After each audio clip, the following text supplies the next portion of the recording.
Bookmark is made possible by our patrons and supporters. Please consider becoming a patron at patreon.com/bookofhours or join Rockfin at rockfin.com/bookofhours. You can also make a one-time donation with Cash App or use PayPal at paypal.me/bookofhours. Thank you.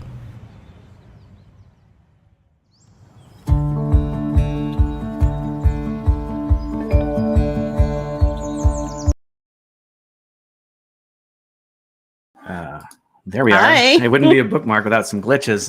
Without some technical delay. Yeah. Are we going? I don't know. I think we're okay. Now playing. Yeah. I think we're okay. You guys need to tell us. Yeah. You guys need to let us know. Yeah. So those of you watching, let us know. Looks like there's two of us. I think that's us watching. That's okay. People will come on. We'll give them a minute to come on, and they'll let us know. Yeah. Let me check. Hopefully the feed is coming through okay.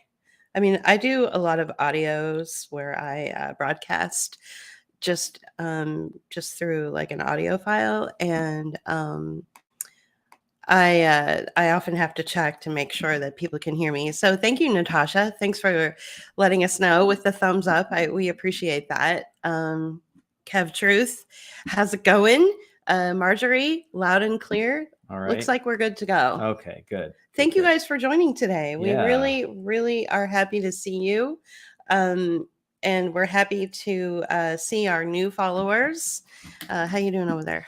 Good. I'm just looking. I'm looking for us on Rockfin. Hello, Rockfin viewers out there. Rockfin and our YouTube followers and our new YouTube followers and our friends over at Twitter and Facebook and Patreon.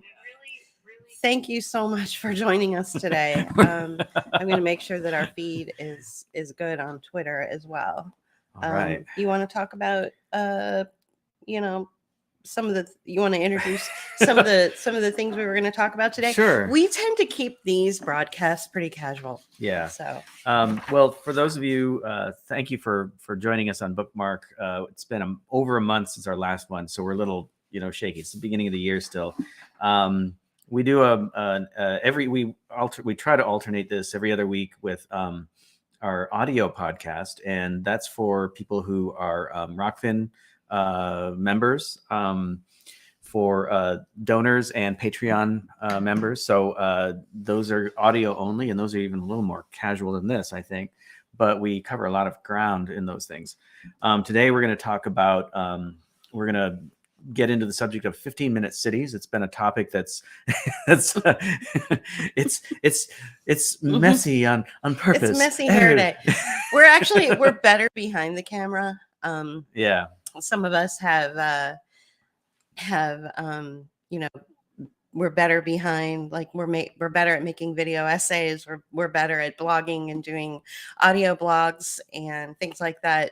So when we're in front of the camera, it's really awkward for us. Speak for yourself. So we appreciate you joining us today and just helping us along as we get through this. Good. Robert's mind is blown. Okay. Your mind is blown. Why, Robert? We haven't even said a damn thing yet. Blown. We haven't said a thing yet. Okay. Do you want to bring up that statement from Julianne if we get into the? Yeah. So do you want to bring it up and share it? You can do that. I mean, this is our. Where is it? Okay, so you go to FB.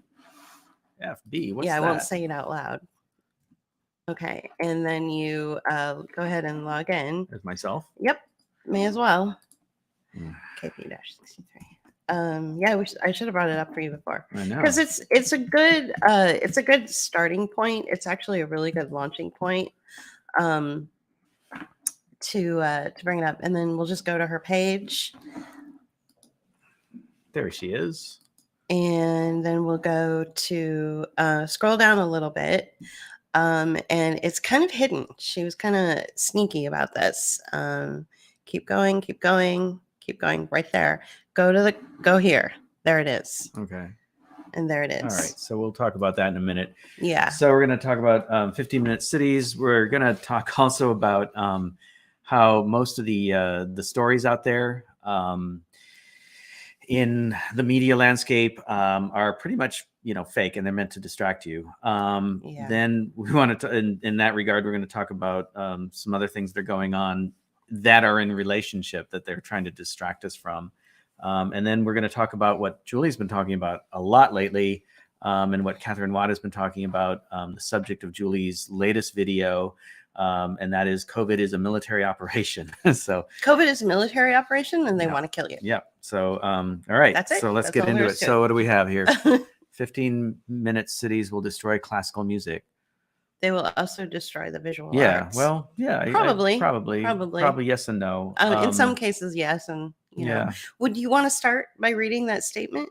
Anything outside of Taylor Swift is endangered. That's pretty funny, actually. We were in the Nashville Hall of Fame a few years back, and there was a Taylor Swift wing of like one of the areas, and it was the Taylor Swift Music Education Wing. We both busted out laughing. I mean, we just started laughing. It was and everybody hysterical. was like, "What?" Looking at us, kind of odd. Like, yeah. Anyway, what's wrong with you? Don't you like Taylor Swift? So why don't you read Julianne Romanella's here, let me share that piece, and we'll share it so people can know who she is. She's we've actually brought her on before a couple of years ago, I think, where she talked about her concern about the rollout of the very thing that she's talking about here. So here, this is on her Facebook page. It says Chicago is a paradigmatic example. I thought I would be able to say that. I know that word really well. Chicago is a paradigmatic example of the Build Back Better. A special entity, read unaccountable to voters, is managing municipal finances in order to place the measuring and managing of social outcomes at the forefront of municipal policy. The social outcomes at issue are those which are outlined in the UN Global Goals and in the forum's stakeholder capitalism, and by forum she means the World Economic Forum, the forum's stakeholder capitalism metrics, and are not those which have been approved by Chicago residents through the process of representative government, nor direct democracy, I might add, selling ESG-related social taxpayer monies as securities. So this is important here. Selling ESG-related social bonds is, let's see. Let me go back here because this was important. You want me to read it? No. Selling ESG-rated social bonds is then a way to transfer social and economic control to mega investors using taxpayer monies as securities for the city's obligation to deliver social and economic results. Now that's by means of bonds that are sold to pay for things like sewer or infrastructure improvement of some kind. Okay. Notice how important it is to track impact in order to prove to investors that the ESG, environmental social governance targets, are being met or not. That is why smart city infrastructure and digital identity systems are being put into place to track impact for ESG investors. Now, we've talked about impact investments in the past, and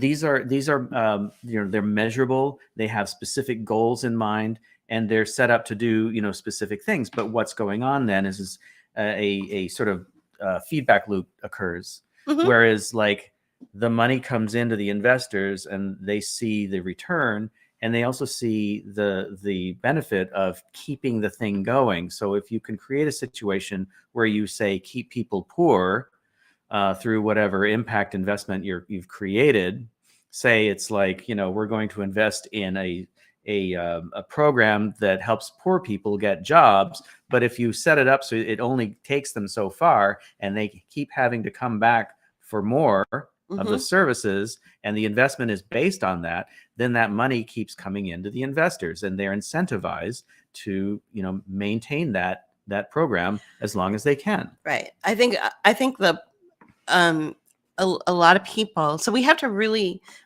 like reverse our way of thinking. Whenever we think of investment, we think, ooh, good thing, like investment in infrastructure to fix the roads, or investment in schools to have better programs, or investment in our neighborhoods so that we can have better bike lanes and all that stuff.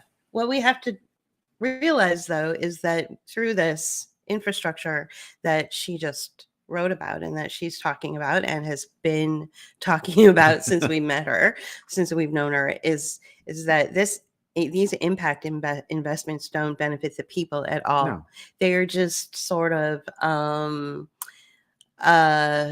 ideas to keep the public and the private, so the public meaning government and the private meaning corporations, to keep them going and to, an excuse to continue to pad their investment portfolios, to pad their paychecks. Meanwhile, the people who are being told, we're going to invest in you and we're going to invest in the idea of better infrastructure, they're not benefiting. They're not seeing anything. In fact, we live in one of those sort of ESG 15-minute city opportunity zones. I mean, it's a Venn diagram of every single one of these like horrible concepts that come out of fascism. Right. This is sort of a derelict 15-minute city. It's not quite there yet. I think they're setting this area up. They'd like it to be, and it's probably going to take a lifetime. Yeah. But this area. Okay, so let's talk about like the tradition. I mean, like let's talk about where these things come from. We don't see 15. Like most of us don't see the outward signs of 15-minute cities or 15-minute neighborhoods as being bad things. I mean, ultimately, they sound great on the outside. So these people that create these things, the investor class or whoever they are, the ruling class, they use the feel-good language of proactive and the word I'm looking for. Progressive feel-good language. Anyway, progressive feel-good language. The P word in San Francisco, right? So it makes it sound like it's really good. For instance, bike lanes and walkable cities and or neighborhoods. Excuse me, take over because I have a tickle in my throat. Well, yeah. So the progressive feel-good language of a ESG city or a 15-minute neighborhood is always going to be marketed as something that will benefit you. Yeah, always. Now, if you look at in the past, 15-minute cities are what neighborhoods in urban neighborhoods in cities like Pittsburgh, where we live now, is a city of neighborhoods, and it has always had sort of a center area where there's commerce and common areas to meet and the place where people gather. There's and then nothing the houses wrong with that. Is what you're saying. Yeah, is what you're saying. And in San Francisco, we had something like that where we lived. It was if you gave it a walking score, it had like a 98 or 99%. Positive walking score where you could walk anywhere.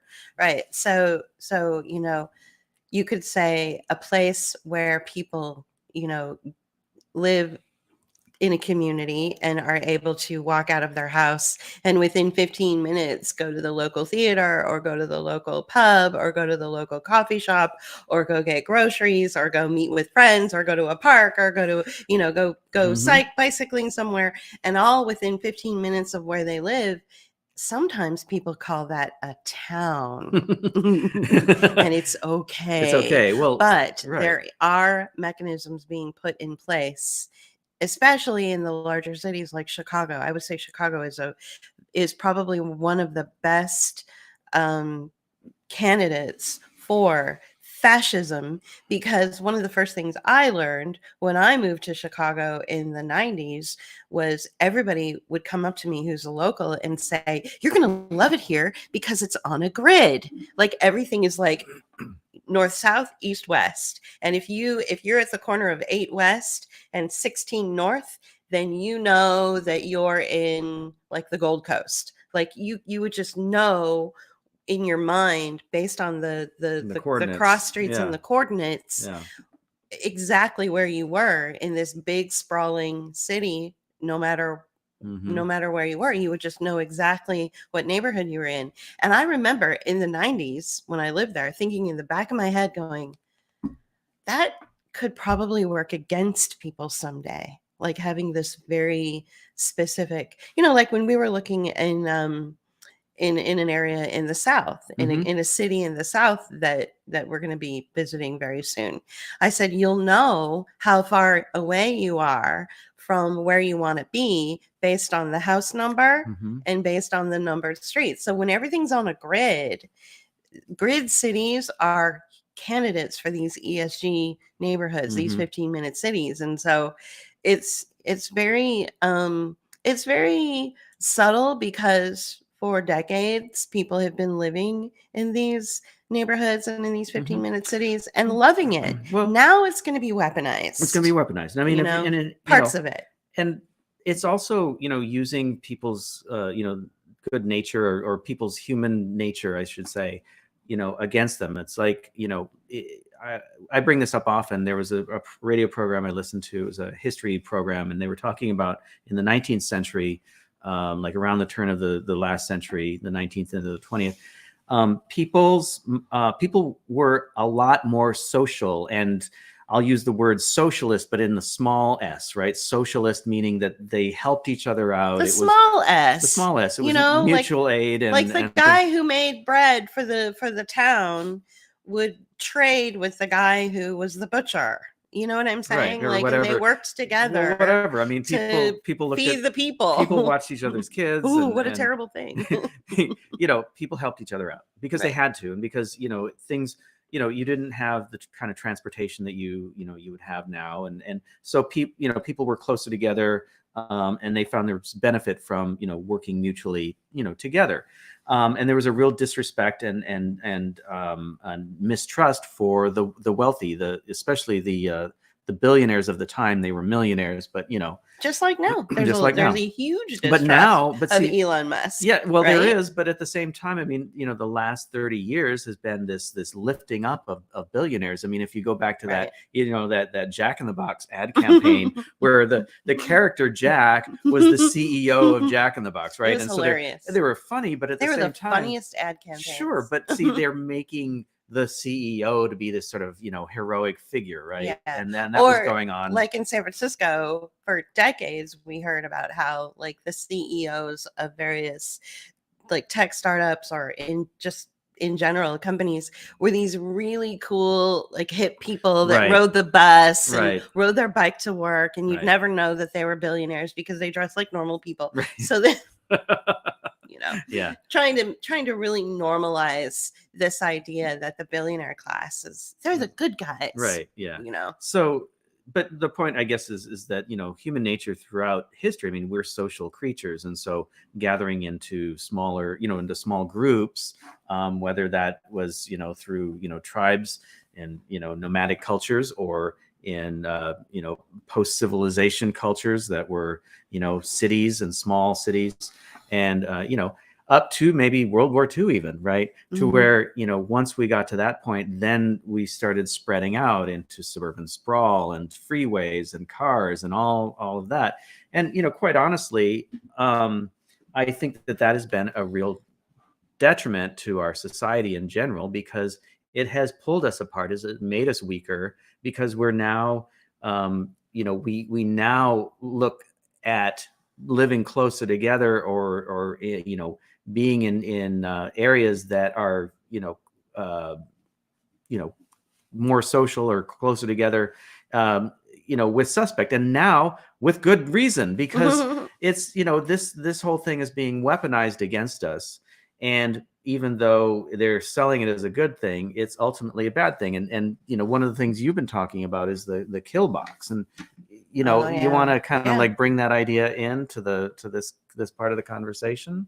Well, I mean, so sorry. Sorry. Oh God. Okay. It's a Pennsylvania inside thing. joke. Inside joke. So the kill box. Okay, so you would have to follow Catherine Watt, which I made a video basically just capturing, what she had said in a press conference that she gave recently. And it's a military apparatus, and it's literally what it sounds like. It's a kill box. It's to go through a series of, I guess, a series of sequences and a series of exercises in order to, grab one portion of your target and kill them off. And then, so they don't just go and randomly drop bombs on the enemy, right? Mm-hmm. They have to do it in a very strategic, Mm-hmm. coordinated way. Mm-hmm. And it helps when you live on a grid. It really does. Mm-hmm. You can map it out. I mean, so I am starting to associate, because I realize that the COVID operation is a COVID operation, supported by, or deployed by the military, and then supported by all of the other factions underneath the military. And of course, the Bank of International Settlements that has captured the WHO is a big part of this as well. I mean, it's all this big, like, group of actors that are doing things to benefit each other Mm-hmm. at the expense of the human population, Mm-hmm. right? Yeah. And so a kill box could be considered a 15-minute city, Mm-hmm. if you think about it, Right. long term. And so the 15-minute city, as it's being rolled out and promoted, it can be a place of surveillance, of heavy surveillance. It can be a place of what was that video that you put out a while ago where you were talking about how geofencing? Geofencing. Yeah, like Julie put out a video about a year and a half ago. If that isn't an obvious military, right? Like, it's so obvious that it's that there's the military behind something like geofencing. I mean, it's a prison infrastructure. Right. You can't get any more obvious than that. Yeah. It's tagging and monitoring individuals the way prisoners are tagged and monitored, keeping them within, keeping them within the yard. They can't go beyond the fence. That's what this is a prison operation, Mm-hmm. and a military operation. It kind of reminds me of that old program, The Prisoner, right? Where Mm-hmm. he lived on the island, and it was like he couldn't ever leave, and Right. That was pretty overt, but it's the same kind of thing. But we were watching, around the time that COVID happened, there's this one building in downtown Pittsburgh that used to be a department store. Now it's it's across the street from there. It's an office building, and it has like a little mall in the bottom, but they started reworking it. They're doing something to it. There's construction going on all around, and Julie and I have this suspicion that they're retrofitting the infrastructure of the building so that it can support housing in the future. Now, Right. They're not going to do this immediately. It's still an office building, but I feel like they're changing the infrastructure so that they're putting in, I'm guessing at this. I just don't know. But why would they be working on this building like this? I don't know. It's 30 years old, so maybe it needs, upgrades, but why not? Why not? While we're doing these upgrades, I mean, put in plumbing that will support, people living there, right? Toilets, showers, sinks. Kitchens, and then the electricity and the heating, the HVAC and all that, upgrade it to the point to where you can easily convert the office space into living space. And, right. As we've been talking about, over the last 3 years around these kinds of subjects, that surveillance is going to be more easily accomplished if you're in small spaces in a high rise, and then all the other things that have been pushed, like, indoor farming, in these tall skyscraper type buildings that are glass, where you're farming, produce and things on an enclosed building. That sounds healthy. Well, you can control with fake sunlight. Well, you can actually use the sunlight to your advantage if you're in a glass building, and it all looks really like modern and really cool. But the thing is it's all kind of like, it all kind of fits together, where it's like moving people off the land, and taking away family farms and all that, and converting agriculture into a monoculture type high rise type of thing, and that's, I think you can point to like this sort of push or influence on people to adopt a vegan diet, for instance, and so you don't have to have land dedicated to cattle. Now, me, I'm a vegetarian. I've been a vegetarian for 30 years.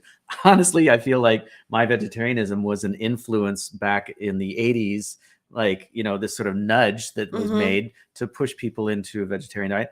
I'm not giving it up. I just, I never did like eating meat in the first place. But what I'm getting at is, and I've never criticized people for doing that, but what I'm getting at is that, there's a lot of influence, nudging, and programs that are setting up to get rid of these things. And somebody mentioned earlier about, moving people off the land or something. I forget in the chat. And conservation, is something that's been going on for about 150 years. Conservation has always been a hobby of the wealthy to, to designate land to be wilderness that basically disallows people to go onto that land and necessarily share it and enjoy it. The Park Service was set up to do that. So you funnel the tourists into that, but then you have other conserved land that, no, you can't go out there and do whatever you want to on that land. And I think it was like I was watching Downton Abbey or something, and they were talking about how land, how they needed to preserve the land and preserve nature and all this, and one of them just like full on admitted, oh, we're just gonna buy it for us. Like, it doesn't have anything to do with conserving nature. We just want more land for ourselves. Right. So they're using, so it's just cover, like all this language about, saving the land and what's the Wildlands Project and all that. Project, right. That's all just cover to take giant chunks of land and hand it over to, trillionaires. Well, yeah, exactly. Well, that's it. Cory Morningstar was talking about this a while ago. And you puny people are just in the way. Yeah, exactly. Well, the World Wildlife Fund is in the business of pushing native peoples off the land that they've lived in for thousands of years, and getting them out of there so that they can basically own it and use the resources to do whatever. Right. Create what is it called? Biotics? Pharmaceutical. Biometrics? No, not biometrics. There's a word like, BioNTech or no. Like it would be like a pharmaceutical product. Oh. Like. Okay. Biologics. That's the word. Thank you. So, you have native plant species and things like that in specific areas, like say the rainforest of the Amazon or something like that. And, that's an area that the World Wildlife Fund has been targeting, as well as Africa. And like burning people out of their forests and their lands and basically, because people are bad for the environment. And so we have to get those people out of the environment so that we can have a nicer planet, right? That kind of shit. And so it's really insidious, and it's always been the end game, or the game of the wealthy class or the ruling class to do these very things. Okay, so how are they going to do it? So my really good friend has a mother, and the mother lives in this house, this really great house, and she's got she's got a little bit of land around her. So what are they going to do? Are they going to come and force her out of her land at the butt of a gun? No, they're just going to raise her taxes to a point that she can't afford it. They're going to stop fixing the roads so she can't, drive to go visit her grandchildren. And it's going to and they're just going to, over the years, they're just going to do what's called benign neglect, and they're just going to continue to erode the infrastructure around her on a very slow basis until she's like, well, I guess I better move to the city, and then of course you've got, Wall Street, and you've got the housing market that is working in tandem with your local municipalities, who are just using benign neglect to force people out of their land and their homes. That'll say, oh, we better plummet the market so that she has to sell it. Maybe she bought it for, $50,000 in like 1950 or something, and she can only sell it. And now that it's, 50 years later, 60 years later, 70 years later, maybe she's thinking she can get $1 million for it, but she can only get like maybe $100,000, So that's how they're not going to, it's not this, oh, we're going to force you out at the butt of a gun like Right. they did to the Native Americans. It's going to be much more sort of practical. Well, There even will be practical reasons yeah. why she has to give up her land. Well, even then, there you know. were tactics and strategies used to force the Native Americans out of specific areas and lands. I mean, one of those was to basically say that buffalo. They would give you a bounty on every buffalo you killed, and you had these yahoos on trains going across the landscape shooting out of the windows at buffalo. Right, because see, that was a food source and a cultural practice. So what they, that with the end of the buffalo was the undermining of a culture.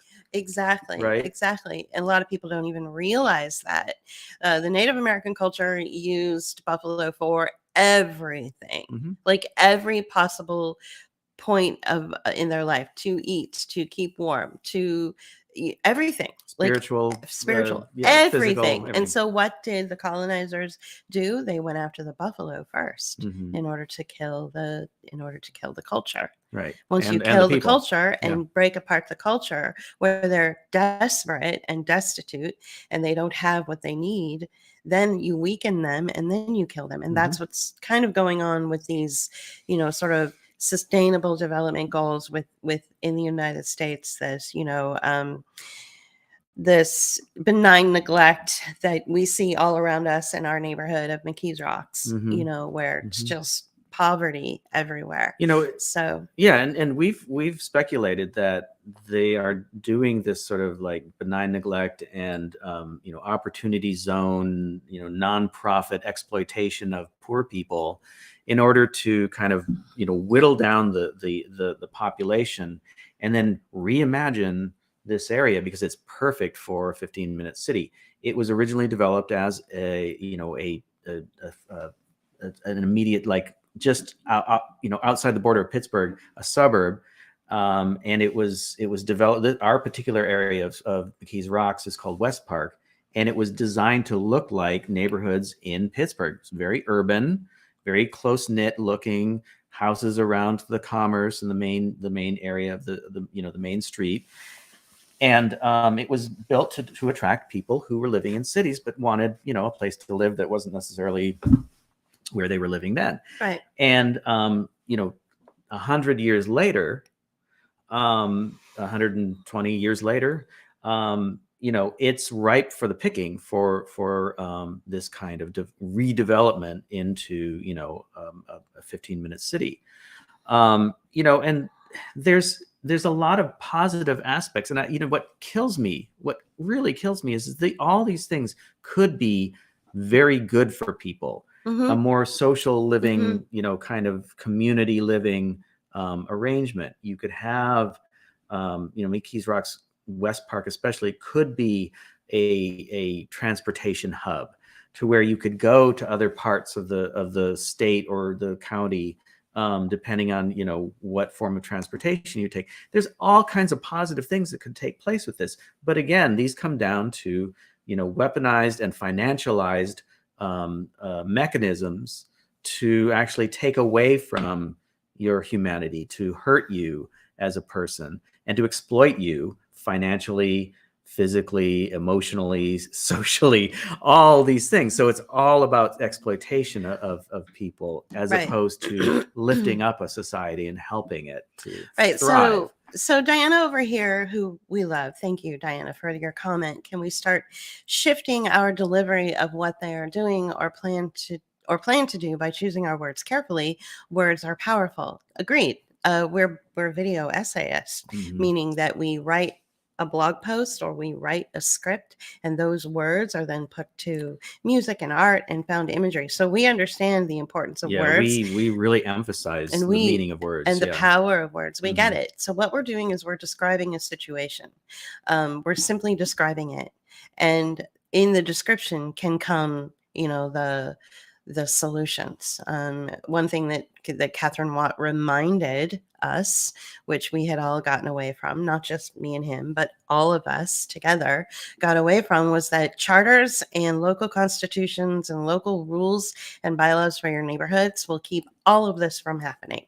If you are living in a neighborhood or in a small town, and that small town has businesses or people who contribute to the tax base, and even people who don't contribute to the tax base, you should all be part of a neighborhood association and draw up a charter and draw up a small constitution for yourself and say, if you want to implement these, terrible sort of global World Health Organization goals, which is to put us in these 15-minute grid-like places, then you're going to have to answer to our charter first, because these are our rules and you don't live here. So what are you doing dictating to us? We live here. We pay our taxes into this infrastructure.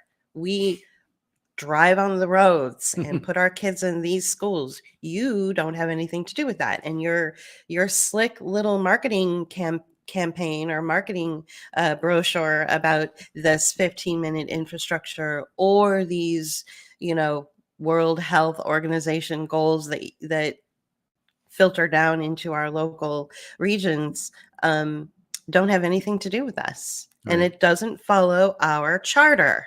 So yes, that is, words are important, and being able to follow up the description of what's happening with a solution is really important. I get that. And I think, if you can organize, in your neighborhoods or your local towns or whatever, and the more horizontal your organization is, and the more direct the democracy is, you can create these agreements or these charters or these, whatever you want to label them. But as long as there is no coercion, there's no, things going on that, are meant to, hurt other people, but mainly to, protect your neighbors and yourself and lift up your community. And as long as you all have a say in how that gets created, I think it will be a stronger agreement or charter or whatever constitution that you create. And there is, again, we talked about traditional or native societies throughout the world who have organically found ways to work around issues and problems and things of that nature. And Colin Ward talks about that a little bit in his book, Anarchy in Action. And, he points to non-anarchist, but, organization of societies that, you could point to say, yes, if you applied that idea to something that we're living in now and tried to develop that within your own community, it would help immensely. And you wouldn't get into these things where there's power grabs and right. things of that nature. Right. The biggest problem though in this, and this speaks to what we're talking about right now, is that outside force that comes in. Right. The outside force is always unpredictable. And so you have to strengthen yourself to protect yourself from those outside influences or attacks. I would argue that for instance, Diana asks, so should we start local charters and hold local government accountable? Well, I would argue that local governments have been absorbed by unelected members that operate outside of any kind of representational democracy or any kind of influence from your local citizenry. And so to try to hold those people accountable, they'll just be like, okay, puny human, and they'll just roll right over you and do whatever they want, because all of your government has been captured by corporate interests at this point. We literally saw that with the COVID operation, when your local representative, at least ours, I don't know about yours, but what ours did is she went onto her Facebook feed, and it was as if she had a gun to the back of her head. It really looked like that. It really looked like that. Like hi everybody. In the face of this terrible virus, I'm going to need you to keep your kids home from school. What was that, Mr. Person with the gun to my back? Oh, and shut down your businesses until we get the pandemic in control. thingy under control. For 2 weeks. We just need you to do this for 2 weeks. Like, she literally had like it looked like she had a gun to the back of her head. Freaked out. And that was a state representative who we apparently allegedly voted into office and was completely manhandled by somebody else. Mhm. Somebody else was telling her to say that. So I would argue that your local government has been captured. I mean, we experienced a coup. It was the coup d'etat. So the best way to operate within, a fascist coup is to not be part of the fascist coup, which would be to not give it any of your energy, ignore it, protect yourself, and start your own charters and start your own start meeting and start getting to know your neighbors and finding ways to organize yourself that are different than what your representatives have been doing. We're familiar with Lynn Davenport. She lives in Texas. I would argue that I think somebody like Alex Stein, who also lives in the Dallas area, should run. Or maybe somebody like D's Nuts, or the Flying Spaghetti Monster. There you go. Yeah. So, the more ridiculous, the better. Right.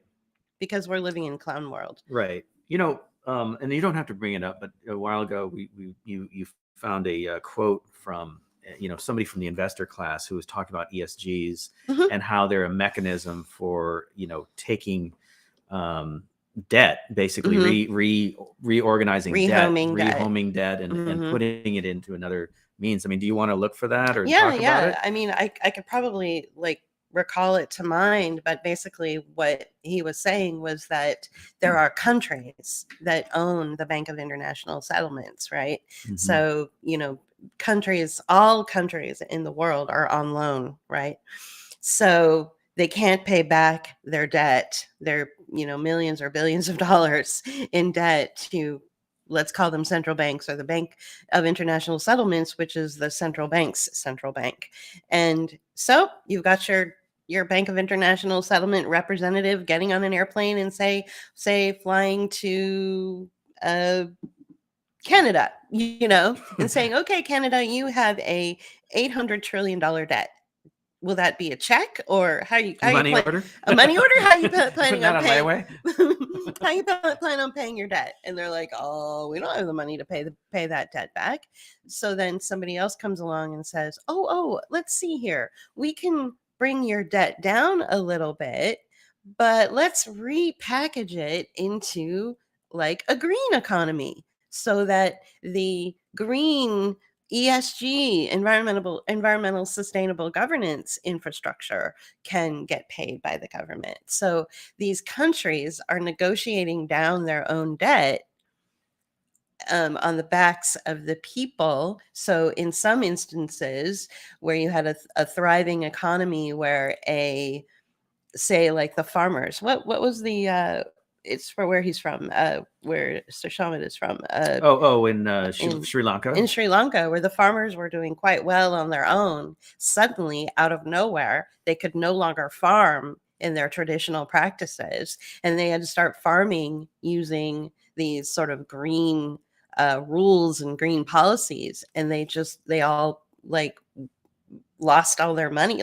They no longer were able to earn an income because the leaders of Sri Lanka had negotiated down Sri Lanka's debt to their owners, the central banks, you see. So it's rehousing and rehoming the debt. So this is all about debt too. There's a lot of different conversations going on. Right. Some people say it's Satan, and some people say it's debt. It's about debt. It's about debt and investment. And so, and it's also about, it's a military operation as well. Right. Yeah, exactly. But, to come back to what, Julianne Romanella was talking about, it was like, this is why the infrastructure, smart city infrastructure, digital identity systems are being put into place to track impact. So the impact investments, for the investors, and repackaging the debt in order, through these bond initiatives that then get sold into these sort of green initiatives. And it's a way of the investors taking money for something that really isn't helping, the city at all. And what was that one video, the cartoon that we did was the sustainable cities, or the resilient cities, right? resilient cities. Yeah, so you can go back to that video. It's a cartoon featuring Tory Evening Star. And I'm talk so about sad that Animaker I know. got rid of that character and that whole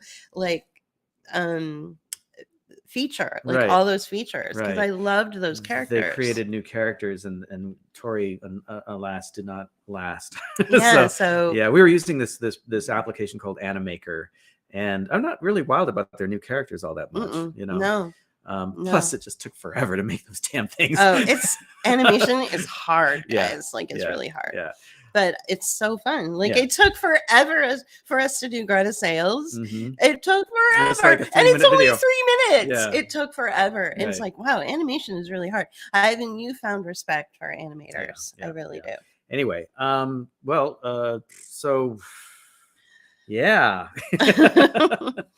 Kind of ground that one in the ground. But so I think that there's good things and bad things that, like Julie said in her, the discussion or the description of us, it's like, if there's a bike lane out there, you'll probably find us on it. So we're not against bike lanes. We're not against a lot of these initiatives. It's just that what's behind them and why they're being done is the biggest problem of all. Right. Yeah. So let's talk about, the thing that seems to be trending all over the place, which is this Project Veritas. Okay. And I can just hear the collective groan coming from the followers.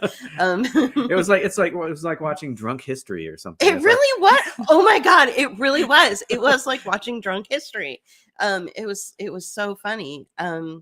So the bottom line is that the World Health Organization is still in meetings right now to decide if they want to label the globe as still being in a state of emergency or for a pandemic. A global pandemic or state of emergency, which is just cover for martial law.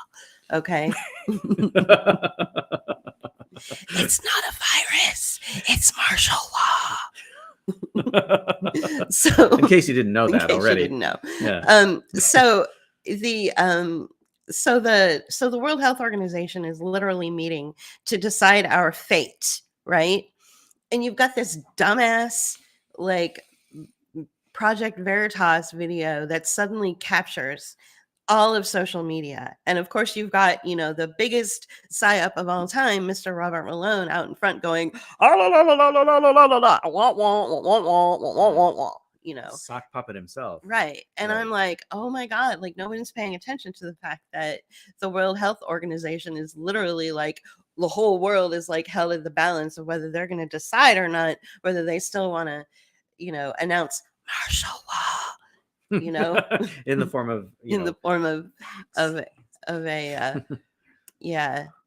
So Diana's right. He wrote a long description of this is Malone, of the Veritas thing. So anyway, it's to keep us not paying attention to, it's like, don't pay attention to the man behind the curtain. Don't pay attention to I am the great Oz, that bullshit. It's just like, this is old as the day is long, right? Right. And so this Veritas video, I don't know if anyone has seen it. I hadn't heard about it until Julie told me about it a day after it showed up. He's so out of touch. He's like, Project what? No, I knew about Project Veritas, but she's like, their shtick is to do this thing. I'm like, okay, so clearly they are, operatives, because how can they get away with that kind of video? Right. How can they post that kind of content without, being sued for libel or whatever, And so you've got this alleged Pfizer exec, right? Who, now he dropped a term, and so this is where we're going with this. The term is direct evolution. Right, directed evolution. Yeah. What? Yeah. What? Yeah. Okay, so we're looking at a psyop within a psyop within a psyop, maybe within a psyop. So first of all, there's a lot of people who follow us that are Christians and believe in creationism, right? And so this term is going to really offend you. Directed evolution. And that's what this actor, this Jordan dude, dropped. He dropped this hashtag, directed evolution. And it was literally like within seconds, it was trending all over social media, all over Rumble, all over Twitter, all over the everywhere. Directed evolution, directed evolution, directed evolution. Mhm. What in the world? It's Like, just what are like- they trying to It's like throwing stakes double into bluffs, right, right? Yeah. Marjorie? It's a double bluff. right, throwing stakes into a lion cage, right? It's like or shark. I believe so. I tank, believe right? it was meant to really rile up the Mhm. the right-wing conservative Christian, demographic that is just itching for many wrongs to be righted, as well as they should. Like, I support that idea. You want to see Pfizer, go down. You want to see the Pfizer executives go down. You want to see that. So he drops this term, and it's supposed to, like, the term is supposed to mean that the scientists now are pretending to be God, and that they are making new humans, and they are conducting experiments on human beings in order to create new This humans. is the narrative that they're putting Like, this out is there. what hashtag directed Right. evolution might mean. This is and that's just like aberrant, Yeah. Yeah. because it's kind of partly Well, true. it's- like but- all the experiments but at that the this same- COVID yeah. operation has. But at the same conducted. time, right? It's using that idea against itself. It's sort of like what she was saying, double bluffs, right? So you're using a thing that will upset people to upset them, while also kind of pushing a narrative that may or may not be true, Right. is true maybe to some degree, Mhm. and getting people upset and distracting them with that. Meanwhile, something else is going on in the background. We'll have to check the movie Anecdotals out, Natasha. Thanks for mentioning that. I'm going to write that down because we love movies. Mm-hmm. Anecdotals. So we just thought that whole thing was really interesting. I mean, we're over here watching this whole COVID operation play out like a like a play or something.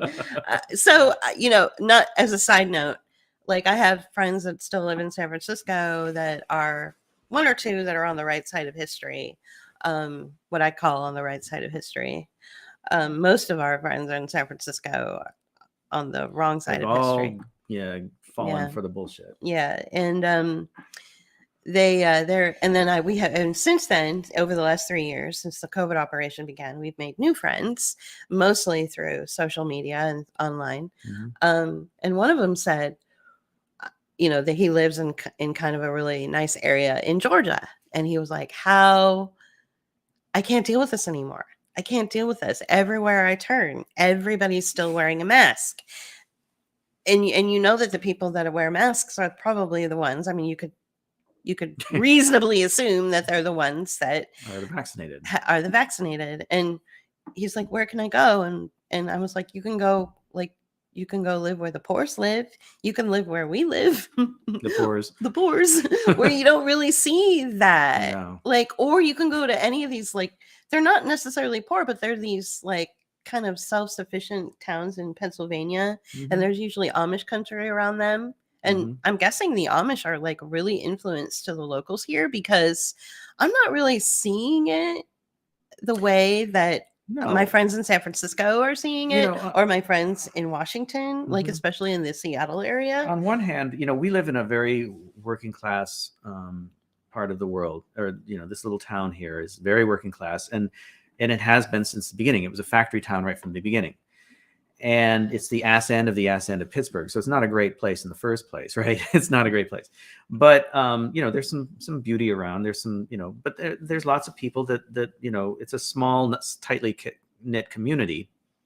But there's a lot of poverty. There's a lot of drug abuse or substance abuse, and the fallout of substance abuse. There's a lot of people will take the bus home from downtown, and pretty much 95% of the time, somebody is coming back from the local prison from downtown Pittsburgh on that bus to our so doesn't that sound appealing to you? Yeah, right. Like, would you rather you see people walking around with ankle monitors or just like those are our trudging around. neighbors. Those are our neighbors. So I guess what I'm trying to say is, like, we had to leave one of the most sought after neighborhoods in San Francisco in 2018 because, first of all, we were running out of money, like you wouldn't believe. We couldn't get a job. We couldn't support our $2,100 a month, 900 square foot apartment in Alamo Square anymore, which is the neighborhood, which is the opening scene to that cute little show Full House, where you see the houses on the side of the hill. They're called the Painted Ladies. It's a they're over 100 years old. They're a couple. They're Victorians. They're old Victorians. Yeah. So, Natasha will tell you in a minute. So we left San Francisco and then traveled the country basically looking for a house that we could afford with cash, and the cash that we kind of sort of had, we didn't really have it, but we kind of sort of had a little bit of cash, was enough to buy like a used car. So we had to find a house that we could purchase without getting on a mortgage for the price of a used car. And that was hard to do. And we found it, and we love our house. Right. And this community the house has good bones. The community has good bones. Right. It's just been totally exploited and cannibalized. But I think I want to add on to what I was talking about before. So you have all these people that have been exploited all their lives and all their generations of exploitation by way of factory work and things like that. These people are used to following directions and orders and doing what they're told. However, what you find in the working classes like that is a cynicism that goes beyond just like following orders. And when this bullshit started happening, very few people capitulated. Some people did, and they were very strong, opinionated about. Had very strong opinions about it. But a lot of the people that we see around here, the people with the ankle monitors, the people that are trying to survive addiction, they are not walking around with masks on. Yeah, they are not, I'm sorry, go ahead. Oh no, and I think it's really cool because they were like, okay, so we saw like maybe people coming off of drug addiction, but because the of lockdowns and because the closure of everything, and it was difficult to get around, there were less drug dealers on the street. Right. So it was kind of, and children who in the local schools here that they're basically treated like little prisoners. Suddenly they didn't have to go to school and they were running around, outside a lot. So they got a taste of what, say, life in San Francisco was always like. They got a taste of that, a little glimpse of that here under the biggest, military operation in history, right. And the biggest financial psyop in history. They got a weird inverted taste of freedom, so to speak. So I think when people say, oh, I live in this really wonderful community where where I've got all of these wonderful things at my fingertips, and I've got paved roads and beautiful parks, and everybody contributes to the community because I'm in this great tax bracket and all this. But I hate the fact that everybody's capitulated to this military operation or this COVID operation. They're so weak. Where can I go? And it's like, okay, do you want to give that up and come to our neighborhood? Because we're still dealing with serious culture shock. The trauma in this neighborhood is overwhelming. You would not believe what we see every day. You see it in the bodies, in the body language, in the bodies of the people, and the way they walk, and and I never quite understood the term bright when they're referring to people until I moved here, because I didn't see brightness in the eyes of a lot of the people here, and that's because of the generations of trauma that came about through working in factories and being in a position to only be able to work in a certain way or do certain things, and being punished for just being a person who wants to survive. Right. It's bad. I understand a lot of people romanticize the poor and the working class. We live in a neighborhood where people, you know, the closest place where they can go get food is the dollar store. So there's no green grocers here. There's no paved roads. There's the roads are paved, but they're shit. Yeah, they're not paved. They're not smooth at all. There's no there's a lot of abandoned lots that are filled with trash. There's no like real awesome like park for children to go play. So there's a lot of sickness here because illness, yeah. and a lot of illness because of the toxic environment. You know, sometimes you turn on the water and it's brown, that kind of thing. Well, and the electricity goes out a lot, just like, you know, as if went out last night. Yeah, as if we're living in Syria or Turkey or something right. like that. So so there's sometimes, you know, just because we say these people didn't really wear masks, I mean, these people have had generations of a world that has become less and less for them, you know, where 100 years ago, this community was probably similar to the community that you guys live in. But now it's very toxic. It's incredibly toxic. In more than one way. And I'm not just talking like psychologically. You know, there's a treatment center that will be opening up next to the Aldi, which is the closest grocery store. And it's going to create a lot of toxins, like actual toxins in the environment. So I think, you know, that a lot of people romanticize poverty in a way. Like you think that it's hard when the only thing that kids have to eat is like packaged food. Right. That doesn't create a healthy immune system. Yeah. Right. Well, you know, my first there's two videos called The Reason. There's The Reason and The Reason Redux. And I talk about food a little bit in The Reason. And so you can go back and look at that. That actually did not get banned by YouTube. So you can see that on YouTube.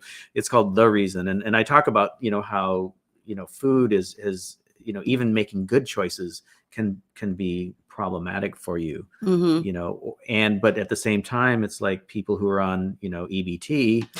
Say hello to Damar Hamlin. I'm sorry. Yeah, I know, right? Don't get me started. I wrote a blog post about that. So Damar Hamlin. Oh my God. Yeah, I know, right? He went to a private school. Yeah. In Pittsburgh. His mom's business, though, we can walk. We can see it's a 5-minute walk from here. Yeah, so, yeah. Practically see it from anyway, our front door. But what a psyop that was. Right? I know. Yeah, we talked about that on our last last bookmark. Pull quote. Or not pull quote. Bookmark. Not bookmark. Oh, the audio. Oh, footnote. Footnote. Yeah, and that's a free footnote. You can go and listen to that. Okay, so yeah, that's our community. But yeah, but we're, you know, the bottom line too is that there are some really good things about this community. If you can look past the blight and look past, like, you know, that it's probably not the prettiest place in the world that you've ever been. If you can look past that, I will tell you this, while all of these bucolic and lovely communities, especially in the coastal regions, never opened up their small businesses again after, you know, the lockdowns after the lockdowns and the COVID operation was foisted upon us. All of the businesses here are still running. Yeah. The bakery, the tattoo shop, the pizza shop, the movie theater. Yeah. All within walking distance. Yeah. You know, they're still running. They were not affected. Yeah. So there's something to that. Yeah, I agree. Right. And the bakery is not just like a little, you know, like fluffy little, you know, like, you know, patisserie. It's an actual. It's like a bakery. It's like one of the regional, like one of the region's favorite, you know, bread bakeries. Right. So they sell their bread throughout the whole region. The whole Pittsburgh area, in Western Pennsylvania. And the factory where they make the bread is just up the street. Like you can see it from our house. You walk by it, you can smell the bread. It's really good, but it's like that fluffy kind of white bread. It's not that fine Italian bread. It's kind great of for things like French toast or you know, it's, you know, but, whatever. But yeah. But So just to answer, somebody was asking, do you want to say where we're going? oh, do you? We're going to the Gulf region. Yeah.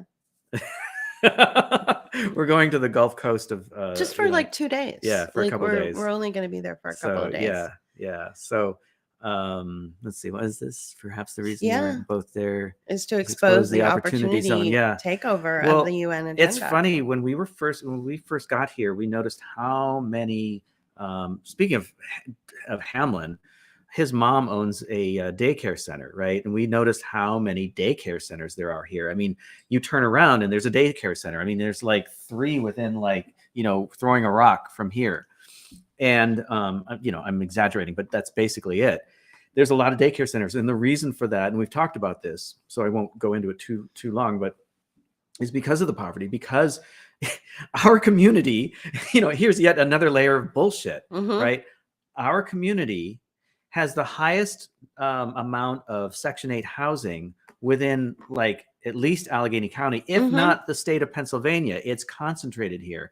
And so when you have that kind of concentrated official poverty, right, people who are in the system and they are, getting EBT, and they're in government socialized housing, they also have to, as a result, they have to get into programs and things of that nature. And they have, if they go to, they're required to go to find jobs and get work. So what do they do with their kids? Well, they have to put them somewhere if they're not old enough to go to school, and they have to put them somewhere after school, hence the daycare centers.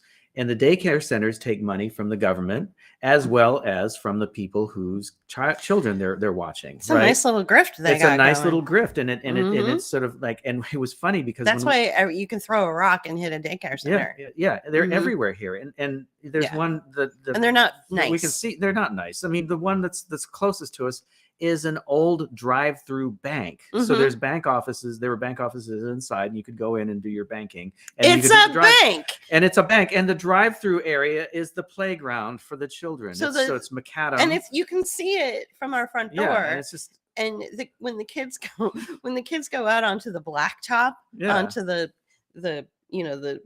macadam, the drive-through area, the parking lot, and play, they're like toddlers, right? And of course, whenever there's toddlers, it's like this eruption of sound, and I love the sound of children playing and squealing and yelling and all that. I love it, but at the same time, it pains me because they need to be on grass, right? They need, and DeMar Hamlin's what? Go ahead. And you've got these, it's the classic cliche. You've got these like daycare center workers that are just like yakking on their cell phones, smoking their or cigarettes, looking at their doing texting and saying, yo, little whatever, stop playing in the street. Anyway, well, it's not that bad, but it's they're like, they yell at the kids, and they could care less.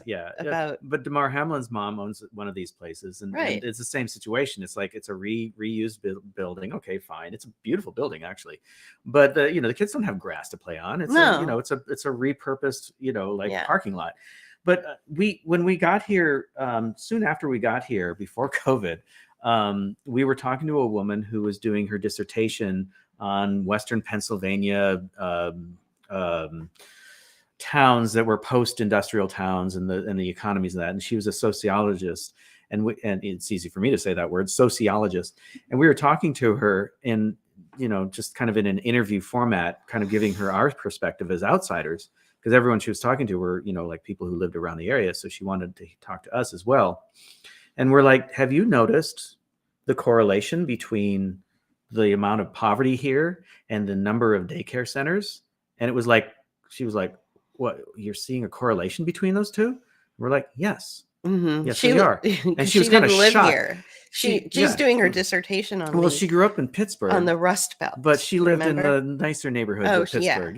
Very and privileged. she was in grad school, right? So, and we're like, there's a correlation there, and she kind of like half got it. I started seeing the light bulb starting to go on, but I hope that that she did follow up and look into that, because It's amazing. I doubt she did. Yeah, but it, it all like just it all fits in with the the nonprofit industrial complex, Mm-hmm. the opportunity zones and Mm-hmm. the impact investments, and it all kind of like works all together. And I think that as much as they sell the here we are back to 15-minute cities, but as much as they sell the 15-minute city concept as a bright and shining, cool thing, they're doing this to downtown Cleveland right now, Mm-hmm. the riverfront. Mm-hmm. They're doing that, and a company called Rocket Mortgage and all the family of companies are investing in that. So there's this is coming from some serious money, and this is all about like coming from the investor class to exploit people. But that will be a nice 15-minute city, but I'm sure, I guarantee you that there will be 15-minute cities that are like our particular little community here. Right. Yeah. Yeah. And so I doubt, Michelle, that your experience was anything at all like what these kids deal with, like with the toxic shit that these kids deal with. But we all grew up playing on asphalt. We all played on asphalt. Yeah, well, we had asphalt, but we also had grass. Yeah, I mean, these kids don't have anything. No, it's bad. So it's really bad. Yeah, there's no playgrounds around this area. Yeah, you have to go quite a distance to find a playground. Right. And then the one playground is usually there's drug dealers in it. Yeah. I doubt there were Catholic at your Catholic church. There were drug dealers.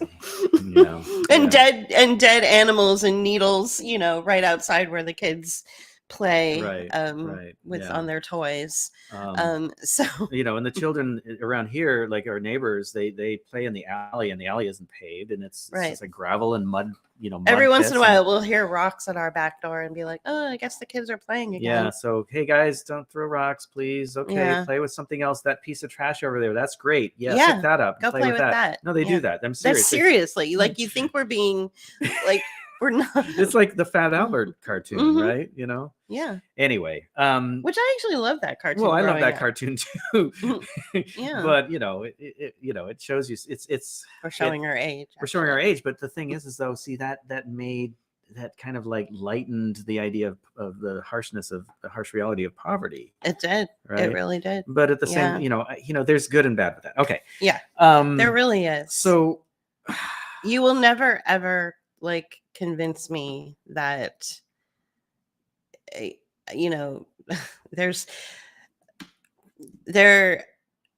nobody has it worse than the kids around here. How's that? Yeah. In the past or in the future or the present, I think nobody has it worse than the kids here. I think there are little pockets of what we experience all over the country. I saw it even on the big island of Hawaii, near a very highly touristed area. Some friends of mine that I was staying with one time, we were driving the back road to get to this one little area that I had been to before, but they went in a direction that I had never been, and I only was there a couple times. So, but we went through this neighborhood, and it was all native Hawaiians, and it was horrible. It was like here, but I think it was almost worse. Wow. Yeah. Wow. Because when you say Hawaii, people think. Well, no, I'm sorry, Michelle. I didn't mean to, I wasn't really talking to you. I know that you're not comparing. I'm just talking to people in general out there who so, don't and really understand. And this is a good, also a good, like what is going on in Hawaii to the native Hawaiians, in these impoverished neighborhoods. In areas of the land that they once were thriving, and that was their land, their world. It's also the Native American communities throughout the nation. And it's like as dumb and kind of obvious as the program Yellowstone is. It touches on some of the issues that Native American communities throughout in the res deal with. I laughed. The only reason I chuckled right there is because earlier on in the chat, our good friend Robert Walker did the emoji with the cowboy hat and said, "You all should come to Texas." And so we've been watching watching this show, or we basically binge watched Yeah, but 4 seasons of in a Yellowstone, month. like in a month, or like just like within weeks. And we literally were the quintessential meme that goes around when you hear about Yellowstone. So you've got this you've got like this woman and her husband, and she's like sipping a latte, and they live in the city, and he's got the button down and works for the is in tech or something. And by the end of Yellowstone, they're both living on a ranch with cowboy hats and swearing up a storm. As you can see, we've adopted those but no, that's how I affectations. feel. Like that's how I feel. Like the whole, like the beginning and then the end. It's really funny. It's a really funny meme. It really represents well like the thought process, like when you start to watch it and how your attitude changes. Like going to the train station. Yeah, Like going to the train station is like is the secret word for murder. Right. Somebody mentioned Christiane Northrup was in an event near them. We have interviewed Christiane Northrup twice. And we got her endorsement for our video communitarianism. Yeah. So anyway, Natasha, you can view Yellowstone, I think, on Peacock. Amazon. No, Peacock. And you can watch it on Peacock for like $4. Yeah, so $4 a month or something like that. Yeah. Peacock is one of those streaming services. It's mostly like NBC programming. Yeah. But yeah, it's on there. So they've got 4. I know, right? I forgot I got to cancel. 4 seasons on Peacock. Yeah. So, and then there's the 5th season, but it's good, but it's it's also like it's pretty reactionary. Yeah. And there's stuff on there that I don't always agree with, but the violence is fine. I don't have a problem with that. We don't have a problem with that. Yeah, and the drinking and the and I think one of the I love the character Beth. But I love and hate her at the same time. Yeah, because she's the corporate asshole that right. we all fucking hate. But then when her sister-in-law was what's it called when when her sister-in-law was racially profiled and then degraded and demoralized, the way that Beth handled that was like, yes, it was so good. Yeah. So anyway, all right. So the nice thing, though, the good thing is they touch on, and I'm going to emphasize that they touch on the issues that we're dealing with. Well, that the Native Americans deal with, and the issues on the rest of it. Yeah, but especially that. I mean, they talk about it, and there's some great lines that come out of Chairman Raintree. He has some great lines in, I think, the 3rd or 4th season. Is that his name? Raintree? Yeah, Raintree. Yeah. So yeah, because he puts some things into perspective. Like, for instance, he said, the reservations were always intended to be temporary, and they were intended to make us all become white so that they could move us into the cities and take away the land, which touches on what we were talking about before, right? All they wanted was the land. They didn't want the Indians, and they made sure that they, since we didn't leave the land, that they treat us as badly as possible. Right. We are being punished for not leaving the land. Right. Is basically what he was saying. Right.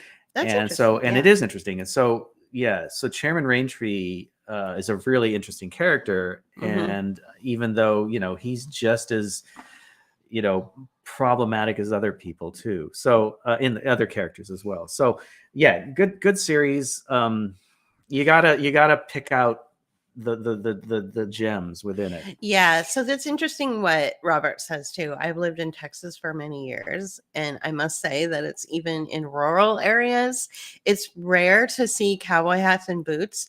So we were watching another show. Yeah, that's a really good show. In Wyoming, and you've been to Wyoming. Yeah, a couple times. And you were like, I've been to Wyoming a couple times, and I've never seen what this show is depicting, which is like pickup trucks and cowboy hats. Yeah, everybody's wearing cowboy hats all the time and big belt buckles. And it's like, all of this is like such an insulting cliche that the entertainment industry pumps out as fact. And it's kind of insulting. It is. Yeah, it is. So when I was moving across country, I drove the biggest U-Haul truck you can rent to move us from San Francisco to McKees Rocks, And my brother and I were driving and switching off driving. We stopped in this little town in Wyoming. I don't even know the name of it. It has seen better days, similar to our town.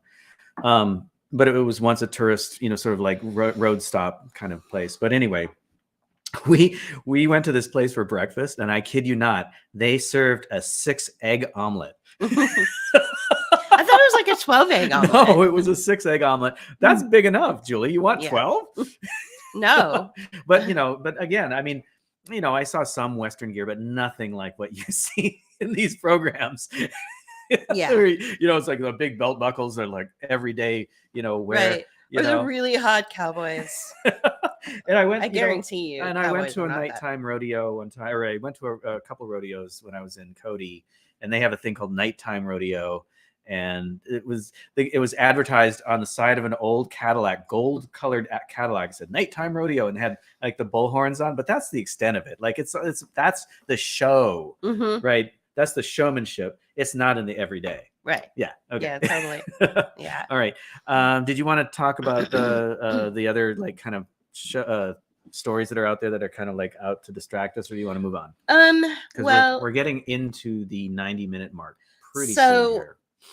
I want to talk about the last, like, really quickly. I want to just kind of like talk about the last 3 years and mistakes that were made, and this psychological evolution.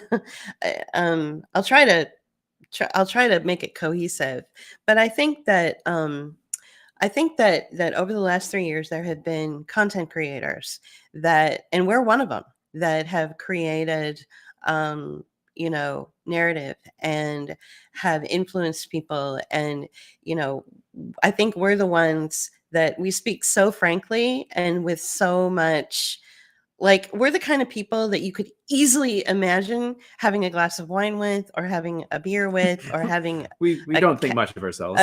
A coffee. No, because we're not, like, we're just, I'm joking. I'm being and so sarcastic. we took the talent that we have, which is marketing and design work, and love art. I mean, we're artists first. We're artists and creativity and all this we stuff. became marketing people in marketing because we had to get jobs. Right. Yeah, right. Yeah. And so we took all of this experience we had, and we then presented it through our worldview and our opinion, which is that we didn't trust the prevailing narrative.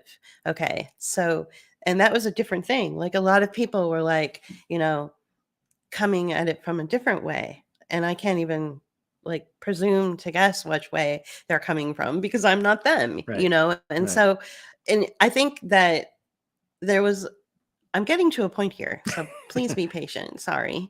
So I think that there was a lot of antics, a lot of attitude, a lot of ego, a lot of,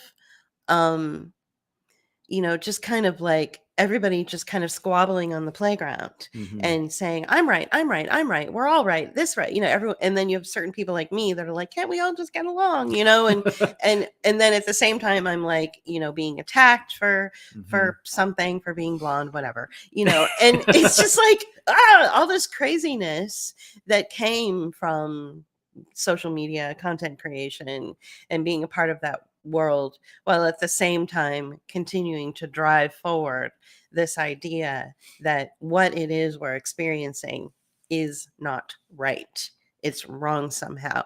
And finally, like, one person came into the fray, came into the mix, and was like, fact, and fact, and you all need to grow the fuck up. And I was like, whoa. And that was Catherine Wan. Like, I really do. Like, she just came into the picture, and the honesty about her was so refreshing. Like, there wasn't a gimmick. There wasn't her trying to look a certain way or create a whatever. Yeah. I mean, well, let me just butt in and say, what was interesting is Hi, Sean. Hi, Sean. Hi, everybody. Oh, by the way, t-shirts. Yes, you can get them on the website, bookofhours.com/ I don't know. Yeah. There's a store button on the website. So thanks, Marjorie. Yes. But what was interesting is how she came into this whole thing, because she's been following the social media pundits too, right? And she saw an interview with Todd Callender, right? I couldn't remember his first name. Who's a lawyer, who's a military lawyer. He represents military personnel, and he was in the military himself. And so I find it fascinating that she was listening to one person, and it led her to do her own investigations because of her background. She is a paralegal, and a paralegal in constitutional law. So I mean, she and with a philosophical background. So she understood logical arguments. She understood, processes, and lining up an argument, whatever the case may be, right? And so you should see me in red. Actually, I look pretty fucking awesome. He looks pretty good in red too. Sean, anyway, you're so funny. You always make us blush. Me especially. So that's what I appreciate about her, is because she's also like, she's been listening to the same people that we've been listening to. And she finally was like, all right, okay, now I get a point of entry. Thank you. A point of entry to where I can add my own thing. And it's taken us all a period of time, because up until she started releasing her information, as well as Sasha, when they started releasing their information, I kept saying, yeah, but why? All this, sure, it makes, even the stuff we've been coming up with, even the things that we have been intuiting or speculating on, or hypothesizing. Thank you. I almost said hyperbolizing. That's a new word. That's not even a word. And it's your word. It's my word. It's my word of the day. And I kept saying, okay, this all makes sense to a point, but why? And they finally got to that point. We have finally come to the final, answer to why. And I really appreciate that. And she was able to parse that out and really get down and figure it out without being a personality like some other people that we know in Pennsylvania. We won't mention. That it's all about, their message. So I really appreciate that about her.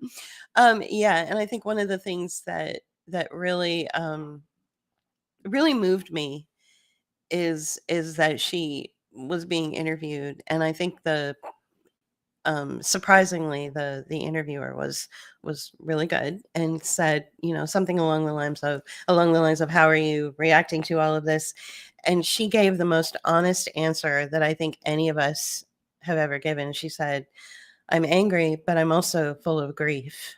There's real grief here, and the thing about grief is that it really is honest, and you can't fake it. Mm-mm. I don't think you can fake that deep grievous sense of betrayal.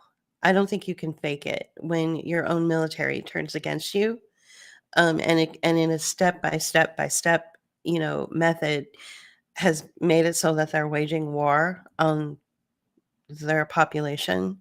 You cannot fake grief when it comes to that. Mm-mm. Like, you can kind of try to generate anger, or you can do like I do, which is the way I process my emotions is often through sarcasm and telling jokes. But she just very plainly and very honestly said, I'm grieving. I'm grieving. And she's grieving something very deep, the loss of the country, the concern over her future and her children's future. But at the same time, she says, we're going to win. Like this, there's no doubt about it. Like, this thing is not going to continue. Like, this cannot continue. Like, it can't. So I feel like this whole thing has come full circle.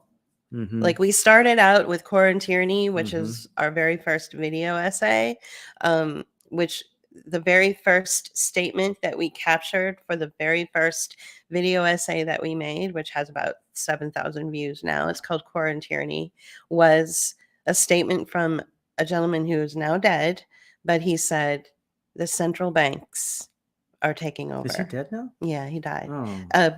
Hervoyer was the last person to interview him. And that's what we got that from. Right. Yeah. So we got that that capture of that clip from Hervoyer Morik, who is the host of Geopolitics and Empire. Mm-hmm. So go check him out as well. Yeah. We've interviewed him twice too. Yeah. Twice? Yeah. Or once? Twice. Really? Yeah. Okay. Yeah. Oh yeah. And he interviewed once him. Yeah. Is he still doing that radio thing? Or I don't know, but he had us on World Radio or some kind of radio. Thing. Yeah. But anyway, I and so it felt like when she came onto the scene and I was listening to what she was saying, and it was echoing my very original thoughts, which is that this is military, this is banking, and we're looking at a capture, we're looking at a coup of the world. And, global martial law, basically. Yeah. Global martial law is what took place when they told everybody to lock down. We called it a mafiocracy. A mafiocracy. In that video. Yeah. Right. That's why we call we literally say it's a mafiocracy. Yeah.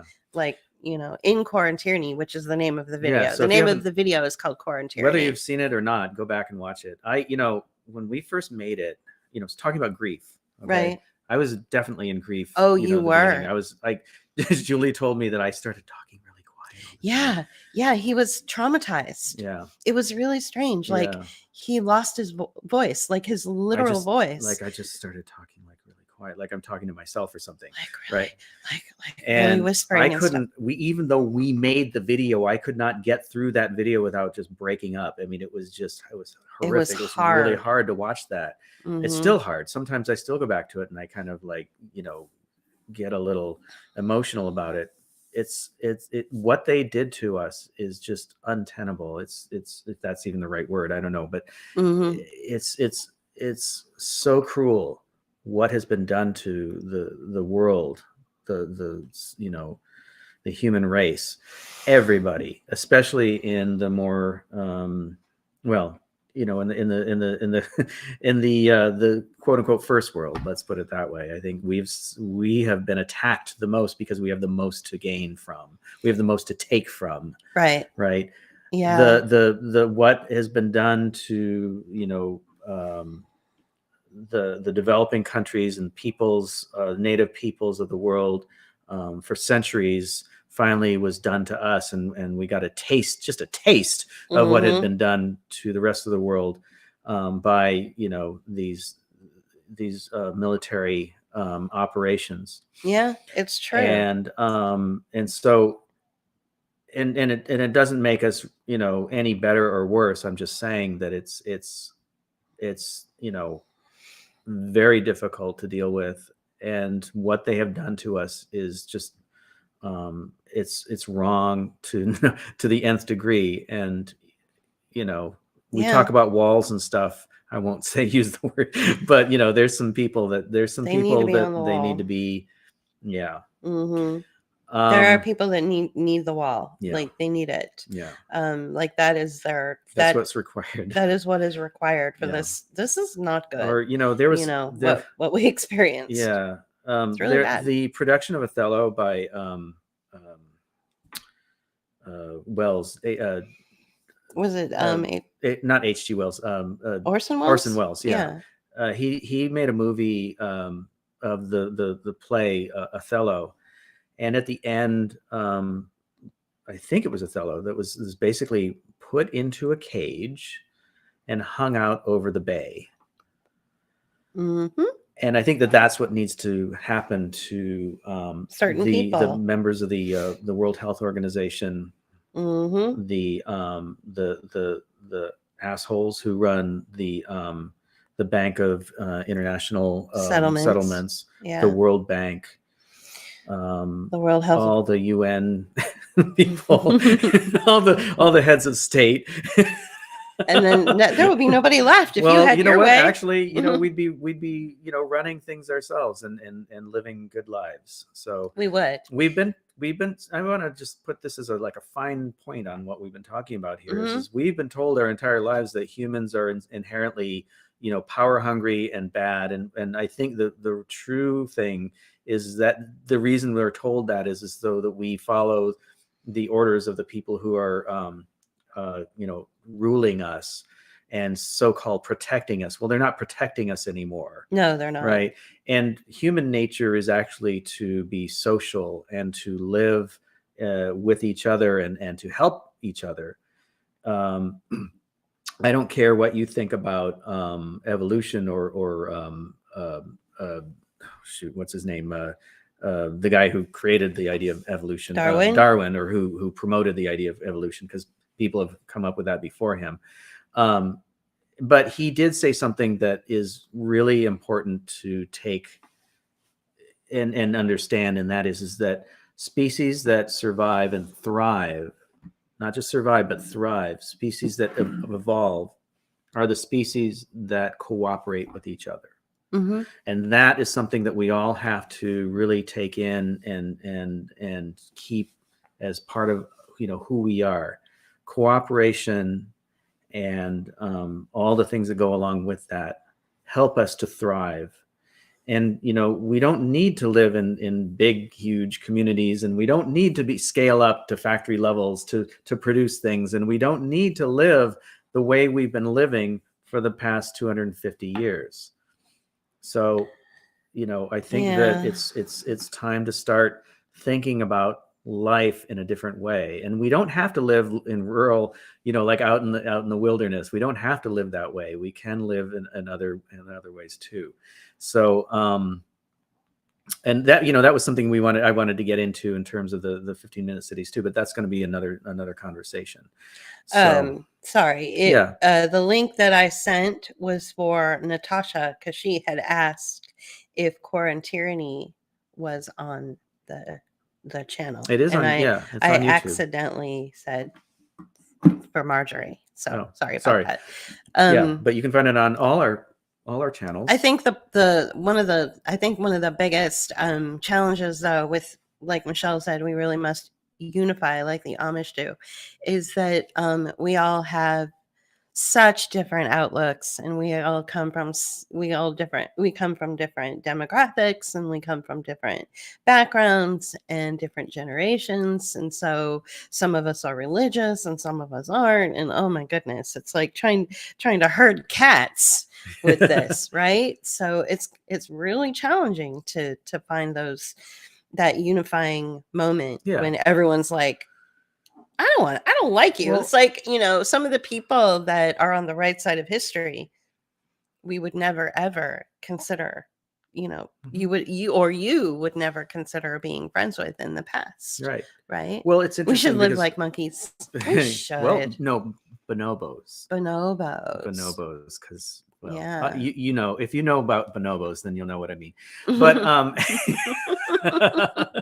well, that there are some anarchists that they call themselves like anti-civilization, and they don't go as far back as living like monkeys, but but anyway, I think that there's an interesting conversation on the chat, and how people are talking about how some conservatives are mixing with radical leftists or radicals, or I forget how they phrased it, but I agree. I mean, we have been talking to and conversing with and exchanging notes with and ideas with people we would have never talked to before. We had here we are, anarchist vegetarians, or at least I am. And we talked to a conservative rancher who raises cattle. Who raises cattle on our pull quote series. Mm-hmm. And we have exchanged ideas. We're like Julie said in our introduction earlier today, we're anarchists, but there's really no label. I mean, I've heard lots of labels: post-left, I've heard fundamental anarchist, I've heard black flag anarchist, and really, however you want to, identify that, whatever. But the fact that we are in that radical, kind of realm, Mm-hmm.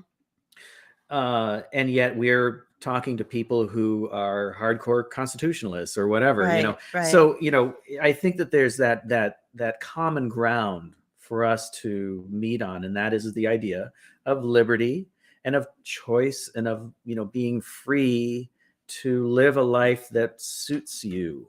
Right. Right. And to be let alone, which Mm-hmm. is a phrase that, came out of, the early creation of the United States. Not to be left alone, but to be let alone. Let alone. And I think that that's an important concept. Privacy. And privacy, yeah, and that, not to hurt our neighbors, but not to coerce anybody, and not to create any sort of like coercion, but you were saying earlier, like oppression, Mm-hmm. right? But to recognize that our neighbors live different ways, and that we can still live together. Mm-hmm. And if we want to live in a closer relationship, that we need to come to agreements and not necessarily have hierarchical power structures, because those things are harmful. Right. Okay. And I think that, we've come to the place that we are as a society because we've given over our power to other people. And I think that that's a real problem. That's my opinion. Mm-hmm. You may not agree with that 100%, but even if we have some partial agreement there, I think that that's the starting point, and that's where we all need to meet. Diana B. and some other people were talking about Peter Breggin. I am really curious if you guys are still with us. Why do you think Robert Malone is suing Peter Breggin for $25 million? That to me was like such a shocking thing to hear. He is so humble, and he's old. He's like an old man. I'm like, why is Malone doing this to him? I have a theory, and I think my theory is pretty founded, given the fact that this is a military operation. But it's more than just Malone being controlled opposition. He's doing it to Judy Mikovits too. He's suing her too. Wow. What in the world? Well, okay, so he's not only controlled opposition. I mean, he's a military. He's a military operative. Well, what were you calling him for a while there? You were saying he was he's a defense contractor. There you go. Yeah, he's a defense contractor. So what are you going to, And Dr. Jane Ruby as well. Is he also going after her? So he is not actually the one that is suing Breggin and apparently Mikovits and now Ruby. He is of the front puppet for the military industrial complex. One of the things that that Breggin, I've known about Breggin for a little while too, and I really like him. I found him to be incredibly sympathetic towards the oppressed.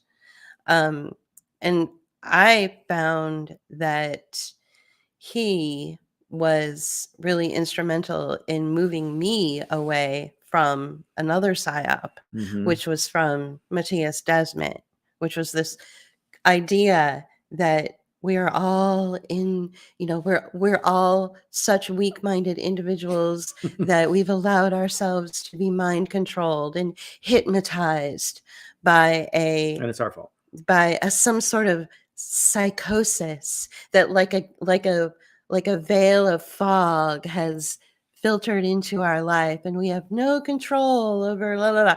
None of that. So what Breggin said was, no. Matthias Desmet has it completely wrong. This is not mass formation psychosis. This is a military operation with a goose stepping right into the ovens, right? That's what he said. You have a military operation that is controlling the media, controlling the pharmaceutical companies, controlling the academic academics, the schools, military operation that's written the memos, and they don't have to answer to anyone. This is the DOD, right? So this isn't some, mass formation psychosis where we're all walking around like we're on an acid trip. No, we are being, there is a proverbial gun to the back of our backs, The back of our goose, backs. to our The backs, front of our backs. to the front of our backs, no, to our backs, goose stepping us into the ovens. That's not some sort of psychosis when you're being pushed into something, So he really opened my eyes about that. Mhm. Now I do believe in the psychological phenomena called folie à deux. I actually do believe in that, where you take on the personalities of the people you work with, or you might take on the personalities of like family members, and you start to behave Mhm. differently, like outside of your own natural tendencies. So I do believe that there is that. But in this particular case, with this COVID operation, Mhm. this is not a case of mass formation Right. psychosis. Right. Yeah. So Because as we've identified through conversations with other people as well as our own shows, our own conversations, that this has been a very deliberate thing, and it was omnipresent, 360 mhm, omni-channel, marketing, right. PR, A panopticon of everything, yeah, right, coming at us from different angles. And it all had, like, when we were talking to Guy Crittenden, he was talking about the artwork, mhm, and pointing all that stuff out, and yeah, it all looked like it came out of the same marketing department. But we were like, no one corporation can do right. all of that. They don't have the capacity to do that. But you know who does? The military. The DOD, The because DoD. that's what they're all about. That is exactly what they're all about. They're all Yeah. about campaigns and orchestrating large number of people and equipment and things to go to a certain place or many places all at once. And so that again, coming back to when I said, she finally answered the question why. If you look at it as a military operation, yes, that's why the marketing was so tight. That's why the PR was so tight. That's why the messaging that went to media and doctors and everybody Mhm. was so tight and lockstep. I mean, it was tight. Mhm. I've never seen anything like it in any marketing campaign ever. Nope. Right. Not at And all. so this, you have to say, well, yeah, that makes sense because of what we have seen. Yeah, it's true. Yeah. Right, Michelle. Exactly that way. And that's what he was referring to. Yeah, That's what what Bregan was referring to. Yeah. Bregan is a phenomenal sympathetic voice in the psychology world. Folie à deux.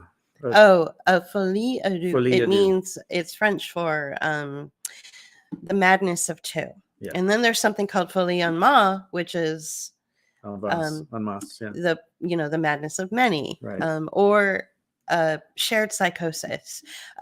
So Peter Bregan is being sued by Robert Malone. For like $25 million, something like some that. crazy amount. Yeah. Anyway, you were talking about Bregan. I interrupted. Yeah, you. No, I feel that he's definitely a sympathetic voice in the psychological world, in the psychology world. He has a lot of compassion too. Like he really does. Yeah. Like even beyond COVID. Yeah, so Julie made a video called that. In fact. I did. I made a video called Folie à deux. You could probably find it on our Rumble channel. It's on YouTube too. Oh, is it still there? Yeah. Not I do, like you go like goodbye. I do, I did like, you I do. It's I forget how it's spelled. I put it up there. Okay. Or did I put it up there? Yeah. Oh yeah. Okay. So two. Folie, like folly, or madness, or the folly of the mind, like folie, and then à deux means two, right? Right. Michelle speaks fluent French. Yeah. So I probably butchered it. She's probably like, no, that's not right. I didn't take French, but she did. So yeah, Robert Malone bugs a lot of us. Yeah. Now I didn't trust him right from the beginning. I did not trust that man. Yeah, I mean, he came right out. The first thing he said was he was a defense contractor, and I was like, Okay, Yeah, why are we yeah. lifting up a defense contractor? Right, exactly. Yeah. You know? Yeah. Yeah. So if you're Well, anti-war, then you will be anti-COVID operation. You know, that's my mhm. opinion. And I think I'm gonna leave this thought with you guys. I believe it was this past November that a law was passed, and Catherine talked about this in the video that I captured, that a law was passed that made it that the military, the United States military, would no longer be required to succumb to um, experimental vaccines Right. or experimental injections Right. or unapproved biologics, whatever. Okay. So they made that law, and everybody was celebrating. Yeah, Everybody because was it like, applied yeah, to the military. because it applied to the military. They're like, that's great. The military no longer will be required to take experimental drugs in order to be in the military. Right. But literally, they turned around and 2 or 3 days later, they passed another law that said it was okay to do it to the general population.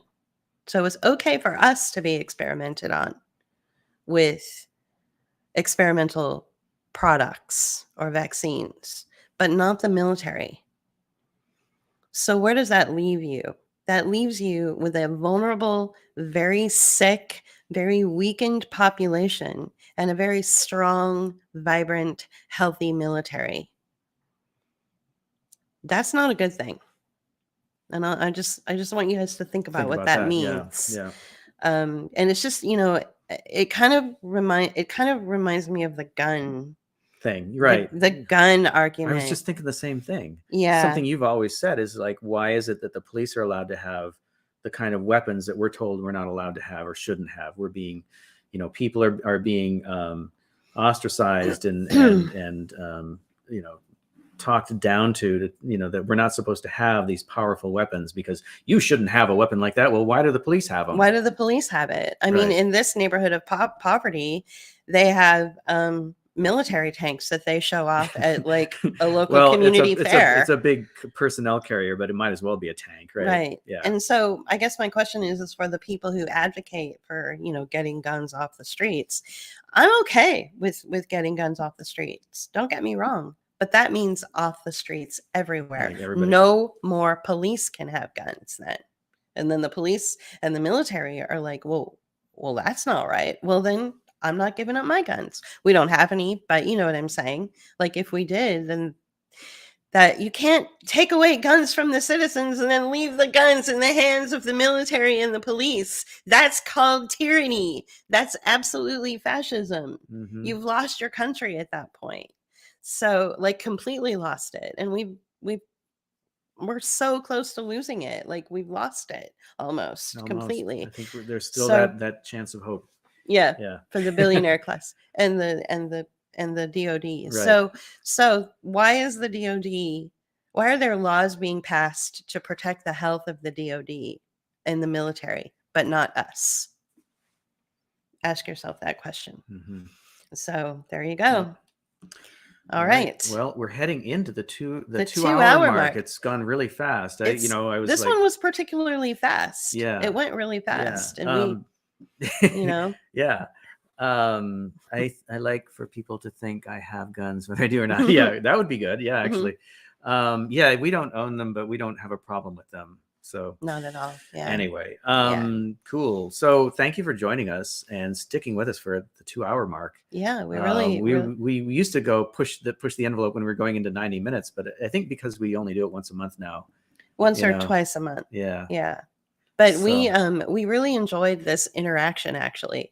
Michelle, Marjorie, even Sean, Diana, Robert, like everybody just coming on board and being a part of this conversation. And, adding their 2 cents and meeting each other. What I really loved to see was some of you ladies were talking about the Carolinas or something, or North Carolina, and like trying to figure out a way to get together and meet. I was like, oh, that's so cute. That's We're like great. making we got a little love connection going on in the chat. That's adorable. I love it. So wow, what happened to the light? I don't know. I think we moved something. I don't know. Wow, weird. Yeah. I don't know. It just got brighter in here. Maybe the computer got brighter. I don't know. But Yeah. anyway. So, cool. Well, yeah. Again, thanks, guys. And we'll talk to you again soon on our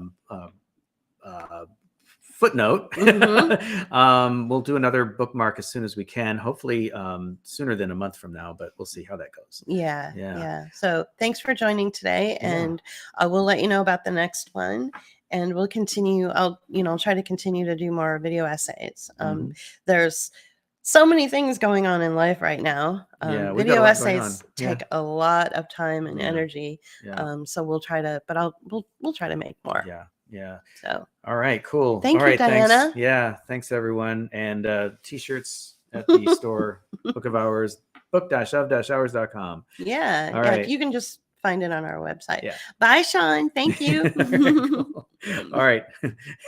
Talk to you later. Bye, guys. Bye-bye. Bookmark is made possible by our patrons and supporters. You can help us continue our work by becoming a patron at patreon.com/bookofhours. Join Rockfin or leave us a tip at rockfin.com/bookofhours, or leave us a one-time donation at paypal.me/bookofhours. Or you can use Cash App. Thank you.